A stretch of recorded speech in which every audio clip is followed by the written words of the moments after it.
The desert highway burned under the mid-afternoon sun, its endless stretch shimmering like molten glass. On that road, a lone biker thundered through the silence, his leather vest stained, his arms scarred, and his eyes hidden behind dark shades that reflected nothing but pain. His name was Reed Harlow, and to anyone who saw him, he looked like the kind of man who feared nothing, someone who'd already lived through hell and decided to stay. But inside, Reed wasn't a man of iron. He was a broken child wrapped in muscle and tattoos, riding hard to outrun memories that had been chasing him since the day his own mother threw him out like trash. If you believe in kindness, redemption, and second chances, then hit like, comment, share, and subscribe to Midnight Reports, because what you're about to hear isn't just a story about a biker. It's about what happens when the most broken souls find light in the most unexpected places. Reed had grown up on the edge of nowhere, in a trailer that smelled like stale beer and cigarette ash. His mother, a woman with eyes colder than her vodka bottle, had made sure he knew he wasn't wanted. "You're just like your father," she'd spit at him whenever her new man got tired of her.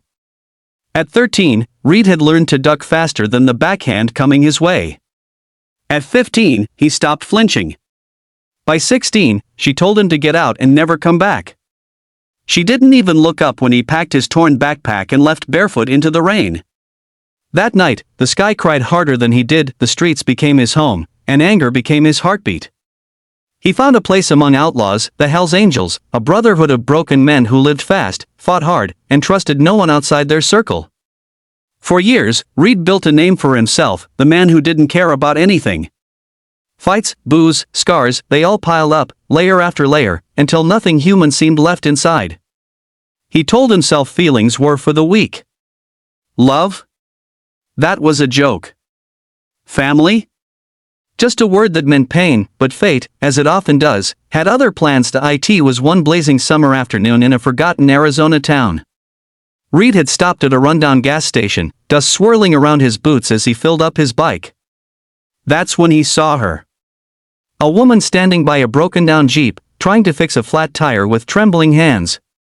Her hair was pulled back, sweat glistening on her forehead, but her eyes, those calm, steady eyes, met his for a brief second, and something stirred inside him. She didn't look scared of him. That was new. Her name was Mara Linton, a nurse who had been driving to a small reservation clinic to volunteer for the summer. Her Jeep had hit a nail and the spare was flat. Reed could have ignored her, he usually did. But something about her quiet frustration, the way she muttered to herself and then laughed softly at her own helplessness, cracked through the armor he'd built. He found himself walking over, gruffly muttering, "You're gonna need help with that." She looked up, surprised but not afraid. "I was hoping someone kind would show up," she said. "Kind?" Reed almost scoffed. No one had called him that in 20 years. But before he knew it, he was crouched by her Jeep, fixing the tire like it was second nature. When he was done, Mara handed him a bottle of water and smiled, a simple, genuine smile that hit him harder than any punch ever could. Over the next few days, fate seemed to keep throwing them together. She stayed at a nearby diner motel while her Jeep was being repaired, and Reed, who usually rode off without saying goodbye, found himself coming back, telling himself it was just for the food. They talked. She asked questions no one else had dared to ask, about his tattoos, his scars, the meaning of the patch on his vest. Reed didn't answer much at first, but her voice was soft, her patience steady. He found himself telling her things he'd never told a soul, how he'd been abandoned, how anger had become his only friend. Mara listened without judgment. And when he finished, she didn't offer pity. Instead, she said quietly, "You've carried pain like a weapon your whole life, Reed. Maybe it's time to use it as a shield instead." That night, Reed couldn't sleep. Her words replayed in his mind like an echo he couldn't silence. He'd spent years proving he didn't need anyone, yet a single woman with tired eyes and a warm voice had managed to reach inside him, and it scared him more than any fight ever had. But change doesn't come easy for men who've lived too long in darkness. A week later, Reed was called to ride out with his club. A rival gang had crossed a line, and retaliation was inevitable. The night turned bloody and chaotic. When the dust settled, Reed stood in the middle of the street, holding a gun he didn't remember pulling. A man lay bleeding at his feet. The flashing red lights of the sheriff's truck cut through the night, and in that moment, something inside him shattered. He realized he had become exactly what his mother said he'd be: cold, violent, empty. Yet he disappeared for days after that, haunted by guilt. He hid in an old shack near the canyon, barely eating, barely breathing. That's where Mara found him. She didn't ask how.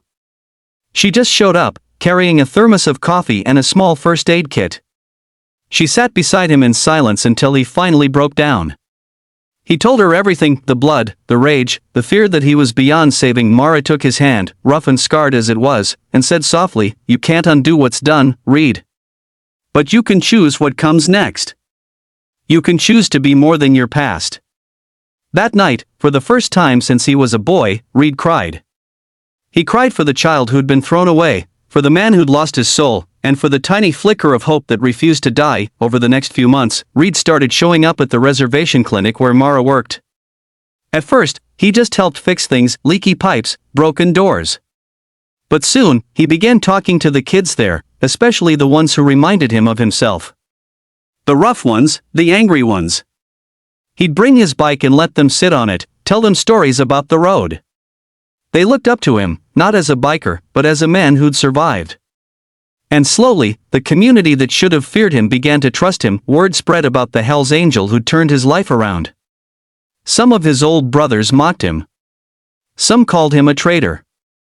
But Reed didn't care. For the first time, he wasn't riding to escape, he was riding to find purpose. One evening, as the sun dipped behind the canyon and painted the world in golden fire, Reed stood beside Mara, watching the children play in the dust. "Never thought I'd see this day," he murmured. Mara smiled up at him. "The day you stopped running?" He nodded. "Yeah. Guess I finally found what I was looking for." She took his hand and squeezed it. "You didn't find it, Reed. You built it." And in that simple moment, surrounded by laughter and the hum of the desert wind, Reed realized that the word family didn't have to mean blood. It could mean the people who refused to give up on you, even when you had already given up on yourself.